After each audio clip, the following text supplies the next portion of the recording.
Yo buddies, welcome to another unscripted unboxing video featuring the Rakk PIRAH Plus mechanical keyboard. So this is the successor to the old Rakk PIRAH mechanical keyboard with a significant amount of upgrades actually.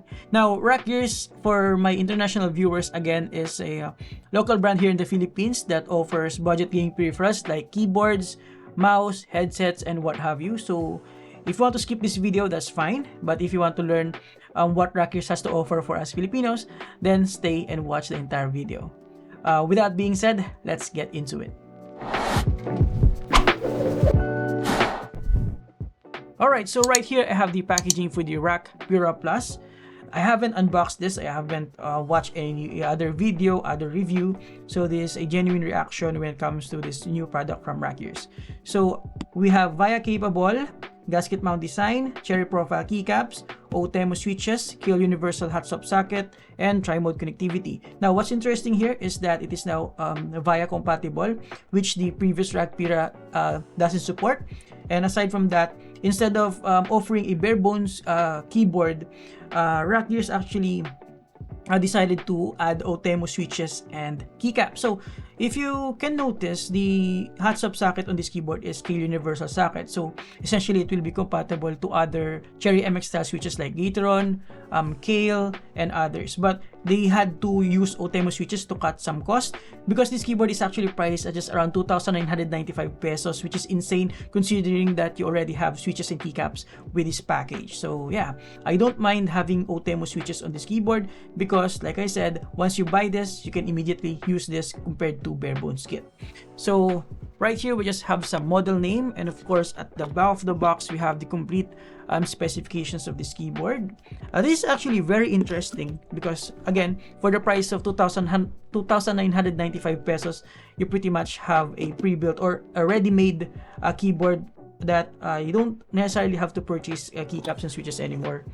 So yeah, and you even have an additional or extra cover right here, which is pretty awesome. Next we have the keyboard itself, and then we have our user manual. Underneath this cover we have a couple of items. So we have our braided USB Type-C to Type-A cable, gold plated, and a fairly substantial length as we can see here. Then we have our sort of CIY switch and keycap puller, metal, which is pretty nice. We have our user manual. I'll show it to you quickly so that you can have an idea about the different functionalities of the keyboard without having to look on their website. And then on the other side, specifications and other details. Let's take a look at the top cover first. So it is made out of plastic, obviously, because of the price. And this one in particular is color white with pre-installed gaskets already. Okay. Alright, so this is the keyboard, the Rakk PIRAH Plus. So this is a 66% keyboard. And in terms of the weight, it's actually pretty lightweight. And then in terms of the flex, it does flex a lot, to be honest. There you go. But it looks very durable in my opinion. No one is actually using their keyboard this way, but yeah. Alright, so with the dongle and everything out of the box, this weighs around 655.5 grams, which is pretty nice, pretty okay. So as you can tell, we have a 66 key keyboard right here with a volume knob here on the upper right corner. This one is aluminum, by the way. I think I've already mentioned that earlier. And then we have PBT double shot keycaps in cherry profile. And we have yellow, sort of a Rakk Gears branding colorway. Then we have this partition, which doesn't have anything. And then flipping it here on the front side, as you can tell, we have a high profile case hiding the switches for a more cleaner look. And then here on this side, we have a slightly slanted profile for the case. And as you can tell, again, the profile of the keycaps is cherry, so it is more comfortable to type with. And then we have the partition of both the top cover and the bottom housing. Flipping it here at the back side, before I forget, we have our PIRAH Plus dongle. I like that it has a legend here so that if you toss it around your pile of USB dongles, you won't need to worry about finding the correct dongle, so because it has a model name right here. So it is not magnetic, friction based, which is not a big deal because it's very secure, as you can tell. It won't come off on its own. Then we have our mode switch right here for switching between 2.4 GHz, USB wired mode, and Bluetooth. And then we have dedicated switch for Mac OS and Windows, and of course our USB Type-C for wired mode and for charging.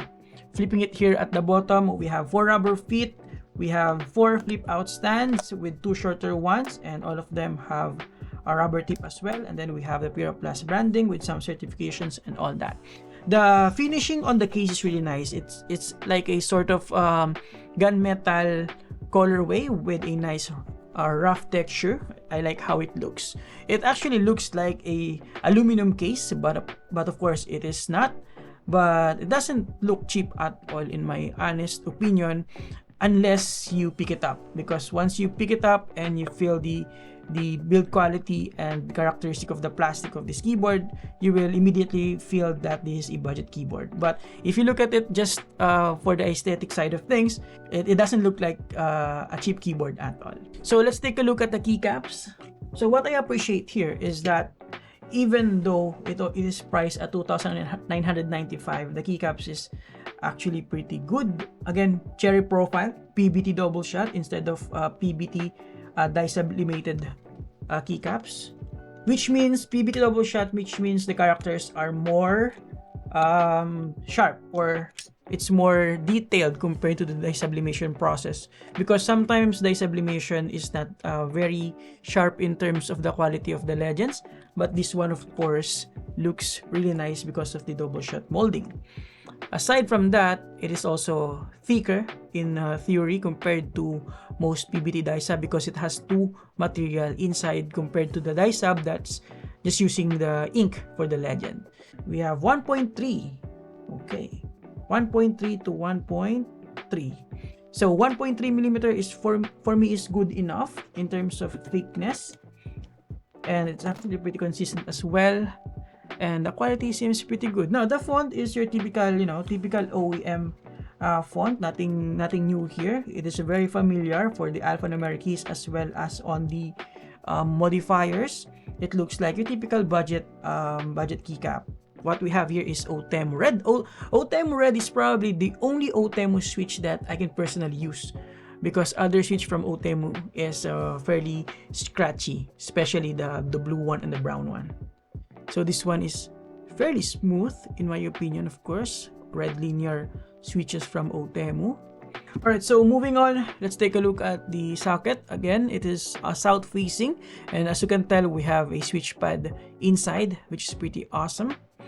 And then yeah, I think I'm going to tear this keyboard apart, but for now I'm just going to remove the switches and keycaps, and I'll get back to you. Okay, alright, so I'm done removing the keycaps, but before I remove the switches, I just want to show you the stabilizers. So as you can tell, the stabilizers are pre-lubed out of the factory, and as you can tell, it is substantial, even over-lubed in my opinion. There you go, but that's pretty decent. At least we have enough.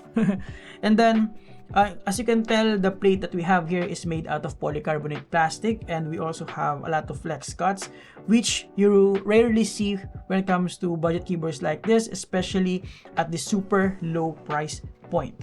And again, the top cover is similar to the GMK67, but without the LED indicator here, because Rakk here said that most people, or at least some people, don't want the LED indicator here, and they want a more minimalist approach in terms of the design. And that's all that they can do when it comes to changing the design of the top cover, because that's pretty easy to do.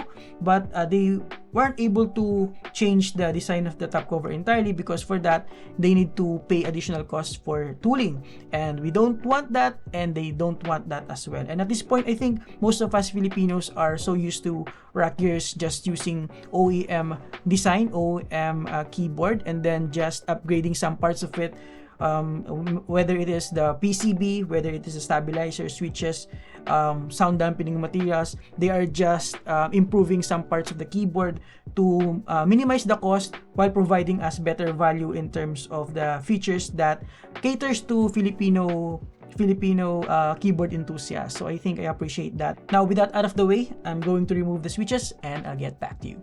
Alright, so going back, I've already removed the keycaps and switches, and now we essentially have the bare bones version of the Rakk PIRAH Plus. But before we move on and tear this keyboard apart, I just want to share something with you. I just want to reiterate my appreciation to Rackers as a brand, especially those people who are working behind the development of their keyboards. And I just realized that they've been doing this for quite some time now, and the process is very similar, very consistent each time they release a product. So they are trying to find a very popular Chinese brand or Chinese OEM, Chinese keyboard, and then what they're doing is they're changing the internals to cater to the preference of Filipino keyboard enthusiasts, and then while maintaining essentially the same design, of course, because they don't want to increase the cost, and then keeping the cost either as it is or making it lower while offering more value to the customers. For example, for this particular keyboard, 2,995, we already have Temu switch and a PBT double shot keycaps in cherry profile. And then, granted, the switches are just Temu, not Gateron or Kale, but at least if you purchase this whole package for just, again, less than 3,000 pesos, you can use the keyboard out of the box with without worrying about buying another set of switches in keycaps. Now, regardless of what others think about the brand just using OEM design and products, I think that's the whole point of Rackers as a brand itself, no? To provide Filipinos with a budget alternative while not compromising on the quality or the features or the sound and feel. We still have that good sound and feel without having to spend a lot of money. So I just appreciate that from Rackers. This is not a sponsored video. This is not a brand deal. But I've been reviewing Rackers peripherals for years now, and I haven't, shared my thoughts about the whole process of their business model. And who else does that here in the Philippines? Granted, other local brands also offers a pretty similar price point, pretty similar features, but arguably Rackers is the most open when it comes to accepting community feedback. Of course, because the person behind the development of Rackers keyboards is part of the community, and that's very important in my opinion. So yeah, regardless of in terms of copying and all that, I still appreciate what Rackers is doing for the budget consumers here in the Philippines. So yeah, with that being said, let's move on and tear this keyboard apart. So for tearing this keyboard apart, as you can tell, we don't have any screws. So I believe, like most budget keyboards with a similar construction like this, these are just clipped around. So that's not a surprise or not new anymore. So by the way, we have an aluminum volume knob right here. So I believe we can just pull it like so. Hopefully I won't break it. There you go. I can hear one pop here. There you go, another one. Okay, but before that, let me just remove the dongle just to make sure.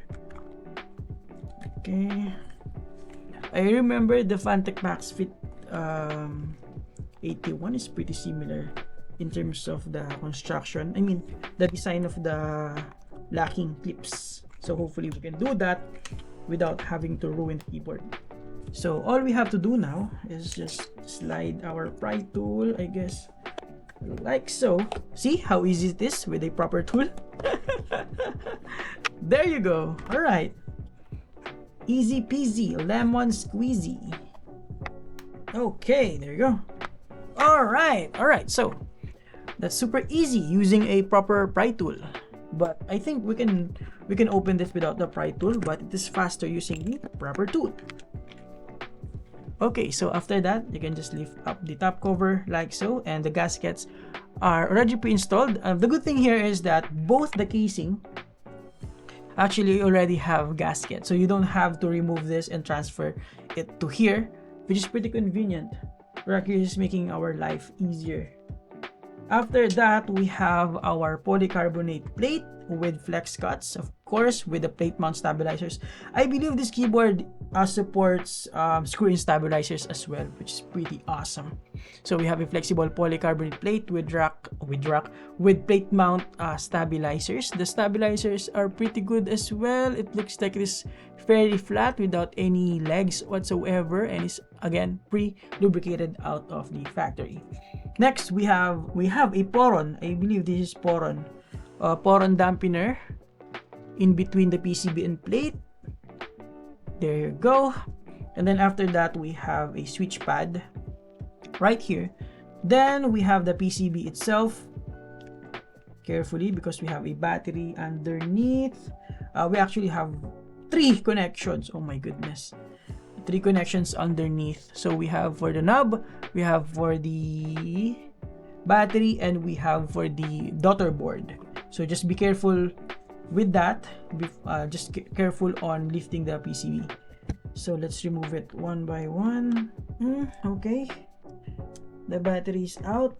Okay, the volume knob is out.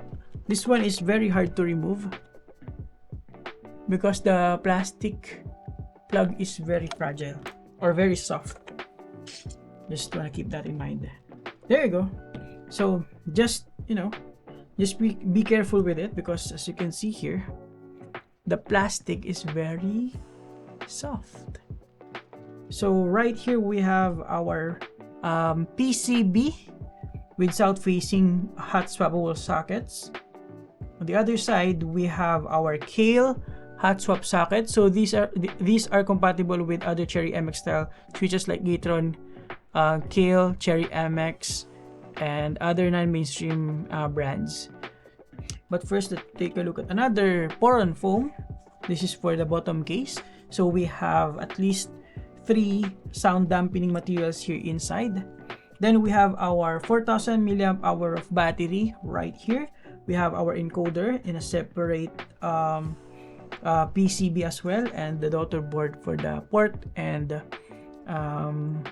mode switch for the Mac OS and tri-mode connectivity, and of course the USB Type-C port. There you go. So that's about it. Let's put it back together and see the other features of this keyboard. My only gripe with this particular build quality is of course the cable, or the plastic plug of this particular keyboard right here. It's very fragile. For now, we're going to attach the white one. There you go. Now, one thing that I noticed here while I'm installing back the switches, actually remove them again, is that you have to pay attention on the alignment of the PCB, foam, and your plate, because as you can see here, the PCB can easily move around, and if that's misaligned, then either you're going to get bent pins, or you're not going to be able to push the switch all the way through and lock the switch on the plate. So you just have to be very careful and keep that in mind while installing the switches. So you just have to align them all together. Okay, so let's try it now. If it goes through without any issue, then it means it's properly aligned. If not, it's not properly aligned. Alright, so I'm done installing the switches, and I'm gonna share with you the difficulties that I had with this keyboard. So first is the thing that I mentioned earlier. The alignment of the PCB, the plate, the foam all together should be perfect so that you won't have any issues when inserting the switch inside. And the other thing is that the plate's flex cuts are actually getting in the way of locking the switch in place because it's very soft. So when you push the switch, for example, the lock of the switch on the side doesn't really lock immediately with the plate because the plate is also pushing down. So I spent a little bit more time than I should have when installing the switches back on this keyboard. So that's one thing to consider. So I'm going to install the keycaps, and again, I'll get back to you.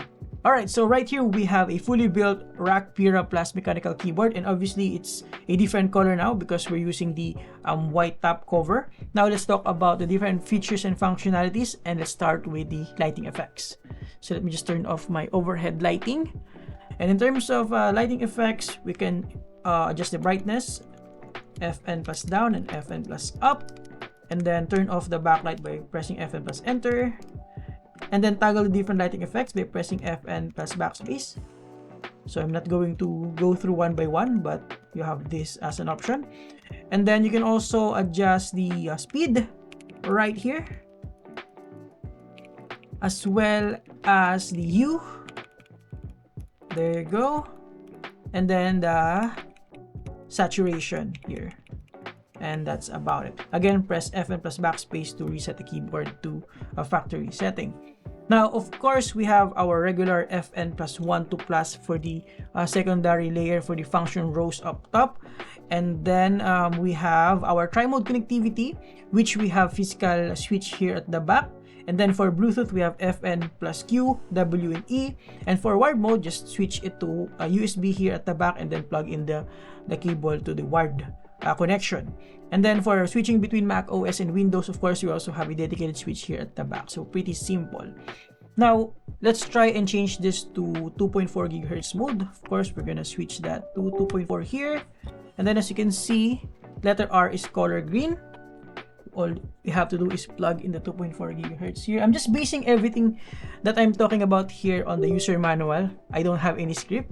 So after plugging in the 2.4 GHz USB dongle, the green color on the letter R is going to turn off, indicating that we're currently connected via the 2.4 GHz dongle. Again, I don't have a script. I'm just basing the things that I'm saying here on the user manual so that you don't have to worry about that, you know, or at least have a decent understanding of the different functionalities. Aside from that, you also have auto sleep mode for 5 minutes without key press. The backlight will turn off, and then for the proper sleep mode, it's about 13 minutes. For charging and checking for the battery life, Fn is the battery indicator. I believe I saw this red when we are plugged in earlier. Let's try it again. There you go. So as you can see, this is our battery indicator right here. So let's go back to 2.4 GHz. There you go. So again, green, and then once it recognizes, it's going to turn on the keyboard altogether. Okay, so Fn plus space for battery indicator. As you can see, we're currently at 80%. It's actually a very nifty feature. Aside from that, that's about it. All we have to do now is check the VIA software. Alright, so the good thing about this keyboard is that even though it is priced at around 2,995 pesos, it is compatible in VIA software, and it is compatible in 2 modes, via the wired mode, and the second one is the 2.4 GHz wireless mode, which is pretty awesome. So let's go ahead and check out the VIA software. There you go, and let's go ahead and load our software, which I've prepared right here. Now you have to make sure that you load the correct file depending on which mode you're currently in. So currently we are on wired mode, so we're gonna choose USB. But if you want to configure the VIA using the 2.4 GHz, of course you're gonna choose the correct file for that. So for now, this is what I'm going to choose, and there you go. Of course, we have our design here and other settings, but for now, let's take a look at the configuration. So authorized device, we have Rakk PIRAH and wireless gaming keyboard. There you have it, guys. Now I'm not going to go through all of the functionalities of the VIA software, but I just want to show you that it works for this keyboard. And of course, I also want to try the 2.4 GHz just to make sure that it is really compatible, or VIA is also working via the wireless mode, 2.4 wireless mode. Okay, so let's switch to that here. So currently my Windows key is working. Now let's authorize a device. Oh, let's load the 2.4 GHz JSON file first, which is available, by the way, on Rakk Gear's website. Hold on, there you go. So as you can tell, it's working. Just to make sure that it's working, I'm going to configure my escape to function as letter A. Then I'm going to open here. There you go. So it works. Okay, so I remove the 2.4 GHz, plug in the wired mode here. Let's put this to letter B. There you go. It works. So it works in both wired mode, and 2.4 GHz wireless frequency, which is pretty awesome. So for the last test for our quick review, we're going to test the NKRO performance of this keyboard. So we're currently in wired mode. I can press at least 10 keys here without conflicts. I can press adjacent keys without problem as well. So no problem when it comes to NKRO in wired mode.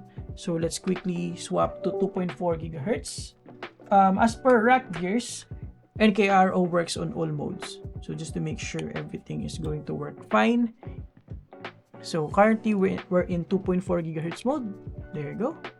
10 keys, no problem. Adjacent keys. This is very important. You have to test adjacent keys as well, just to make sure that all the layers are working properly without any conflict. So 2.4 GHz is working fine. Let me just quickly swap to the Bluetooth mode and pair this keyboard first. I haven't prepared this. Hold on. There you go. So if it blinks faster, it means it's ready to pair. So I can see it here on my settings. So Bluetooth mode. Yep, definitely NKRO works in all modes, which is pretty awesome. Now, before we end this video and before I give you guys my final thoughts in terms of our quick review here, let me give you a sound test for the Rakk PIRAH Plus mechanical keyboard.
Alright, so as you've heard, the alphanumeric key sounds really good thanks to the sound dampening materials inside and a fairly decent OTEMO red switches.